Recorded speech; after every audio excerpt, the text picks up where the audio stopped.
Salutare, salutare! Bun venit, tribanilor, la un nou vlog. Bun venit pe acest canal și bun venit în frumosul București.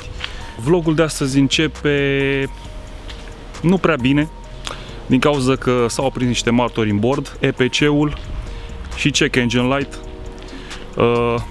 la acest Seat.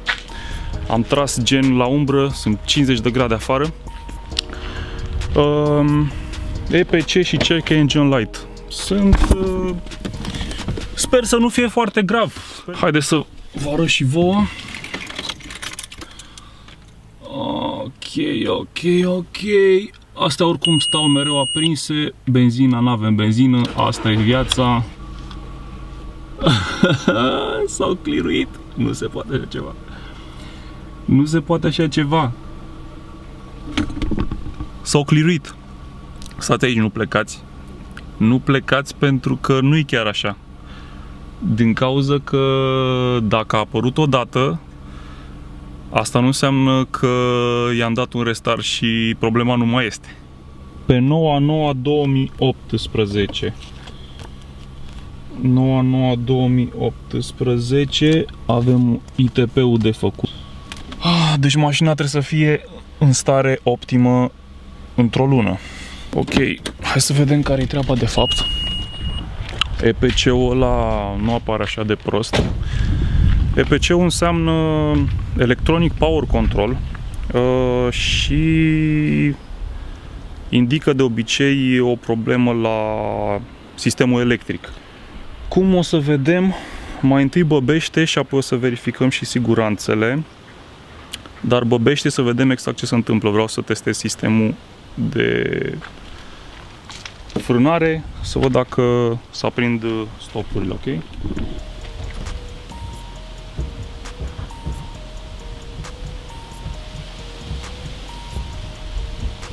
Nu pare să fie vreo problemă. Faza e că stopul stâng nu e prea clar. O să pun camera fix pe el să văd ce se întâmplă și cu stopul stâng. Care-i treaba și cu stopul drept?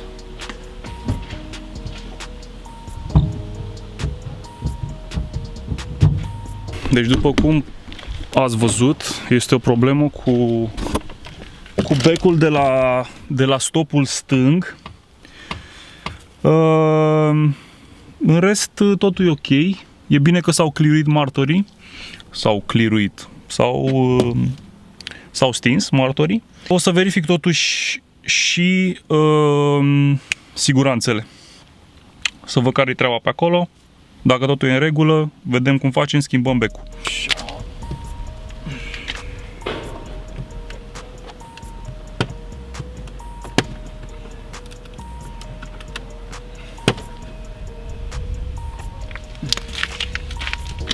Siguranța 26, brake lights. Siguranța 26 și siguranța 4. Verificăm. Sloturile astea ar fi trebuit să fie pline dacă mașina e la full option. Ca să verifici toate astea, oricum îți trebuie un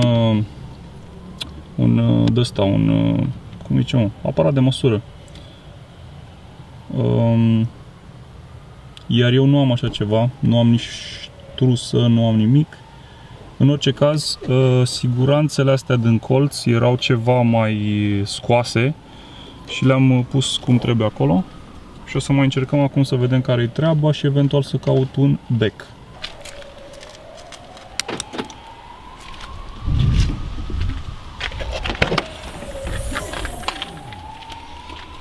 Bec de schimb. Bă,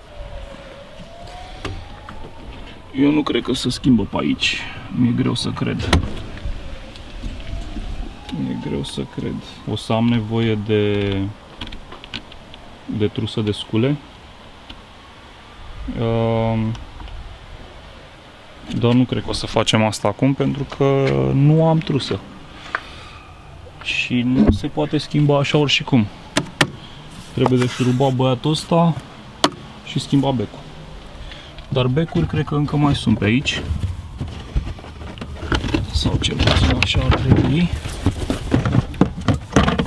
În această trusă furnizată de chiar ei, Seat, unde avem un cric, așa, și becuri și siguranțe, ce crezi, de toate tipurile, de 5, de 15 și de 25. Iar becul de stop ar trebui să fie ăsta cel mai micuț. Deci suntem bine, doar că nu avem cum să-l schimbăm. Mai pornim o dată mașina, vedem dacă martorii sunt clearuiți. Dacă nu mai sunt acolo, nu avem de ce să ne facem griji. Schimbăm becul și aia.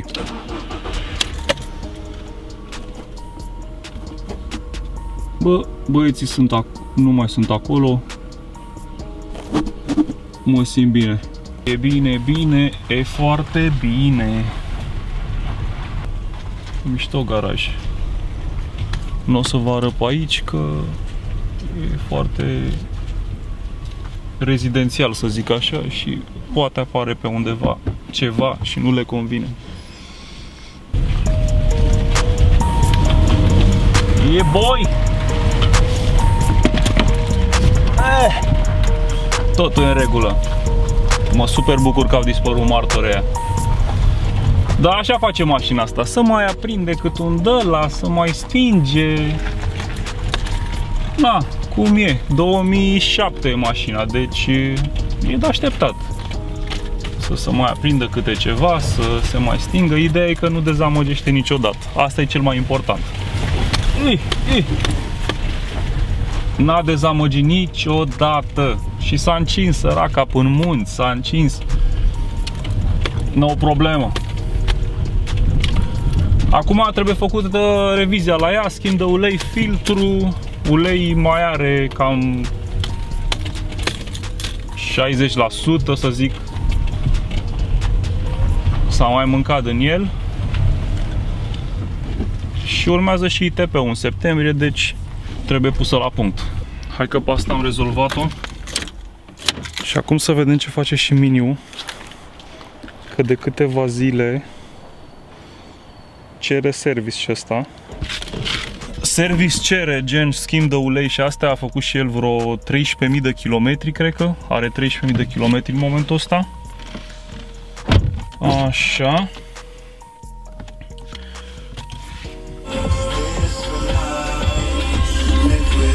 În A8-a 2018 service. Mașina împlinește 2 ani de când a fost fabricată. Să dau puțin luminositate.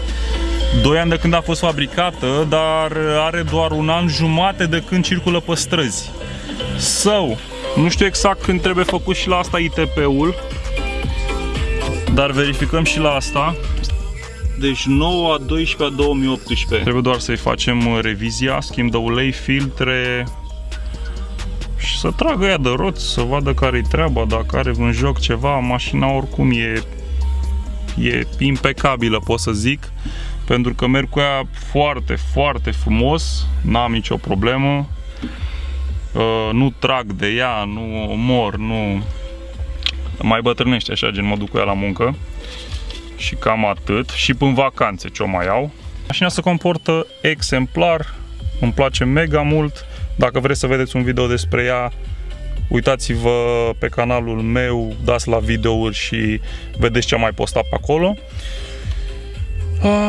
Și vedem ce mai facem cu ea. O să fac multe videouri de acum încolo. Dacă vă place Mini, stați pe aici. Content cu Mini și tot ce mai trebuie. Câteva mici probleme, și anume parbrizul spart aici, de la un camion, a venit o piatră.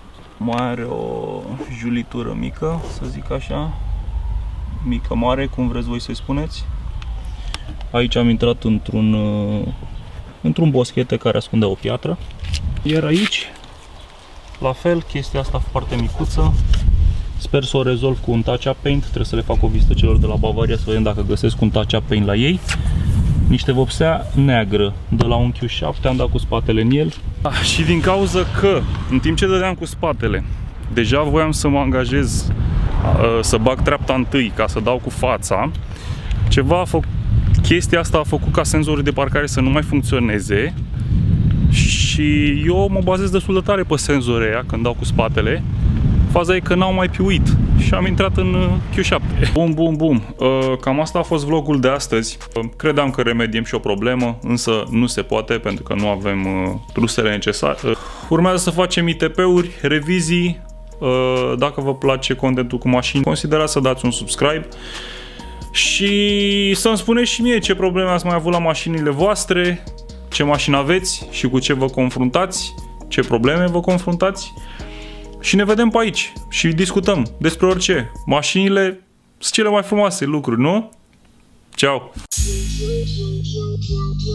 Yeah. Still calling. Show me what I showed you. You ain't even my girl.